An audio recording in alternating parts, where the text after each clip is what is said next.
अरे भोजपुरी इंडस्ट्री के मतलब इस स्टार। मैं इसलिए बोल रहा हूँ भोजपुरी इंडस्ट्री के मतलबी इंसान। जब आकांक्षा दुबे का अंतिम संस्कार किया जा रहा था तो अंतिम संस्कार में उनके एक भी कोई भोजपुरी का स्टार नहीं गया, कोई सिंगर नहीं गया।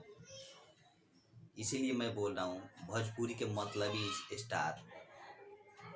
और यही काम अगर बॉलीवुड में हो जाए, किसी छोटे कलाकार मर जाए या कोई भी मर जाए ना, उसके लिए पूरा काम छोड़ के अमिताभ बच्चन हो, शाहरुख खान हो, वरुण धवन हो या फिर ऋतिक रोशन, कोई भी जितना भी बड़ा स्टार हो ना, वो उसे मिलने जाता है, उसके घर वालों को दिलासा दिलाने जाता है।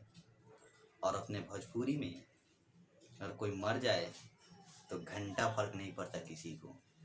एक भी स्टार नहीं गया उसके घर पे, या कोई जाके नहीं ये बताया कि हाँ मैं आपके साथ हूँ।